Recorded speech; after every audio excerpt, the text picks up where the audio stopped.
কখনো ভেবে দেখেছেন সম্পূর্ণ 49টা বছর কেটে গেল, একটা প্রজন্ম পেরিয়ে গেল, একটা প্রজন্ম বড় হয়ে গেল, কখনো লাল পতাকা, কখনো সবুজ পতাকা, আবার কখনো গেরুয়া।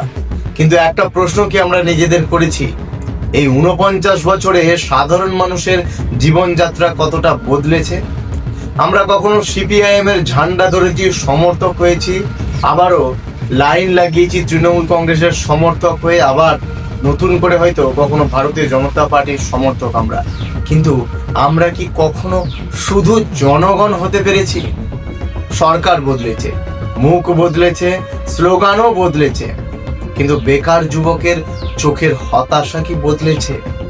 চাকরির জন্য রাজ্য ছাড়ার যে ট্রেনটা, সেই ট্রেনের ভিড় কি কমেছে? চাষির যে ন্যায্য দাম, সেটা কি নিশ্চিত হয়েছে? শিল্পের চিমনি কি আবারও জ্বলেছে? আমরা একটা কঠিন সত্যের সামনে দাঁড়িয়ে আছি। সমস্যা শুধু সরকারে নয়, সমস্যা আমাদের মানসিকতাতেও রয়েছে। আমরা ভোট দিই, কিন্তু দলের সমর্থক হয়ে, ভক্ত হয়ে। আমরা প্রশ্ন করি না কারণ আমরা ভাবি দল কষ্ট পাবে। আমরা চুপ থাকি কারণ ভাবি এতে আমার কি। কিন্তু মনে রাখবেন, গণতন্ত্রে সরকার কখনোই মালিক নয়, মালিক হচ্ছে জনগণ।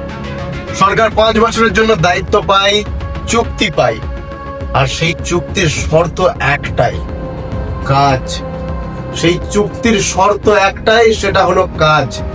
কাজ না হলে প্রশ্ন হবে, প্রশ্ন হলে জবাব দিতে হবে, জবাব না দিলে পরিবর্তন হবে।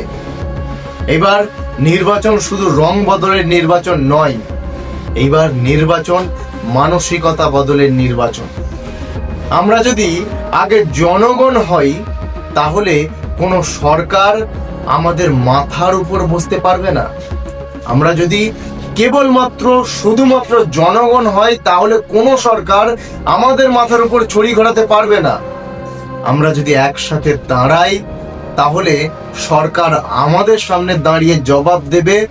দল থাকতে পারে, মত থাকতে পারে, কিন্তু সবার আগে আমরা সাধারণ নাগরিক। এবার ভোট দেব ভক্ত হয়ে নয়, সচেতন নাগরিক হয়ে। কারণ রাজ্যটা আমাদের, ভবিষ্যৎটা আমাদের, ভবিষ্যৎটা আমাদের সন্তান সন্ততিদের, আর এই সিদ্ধান্তটা আমাদের হাতেই।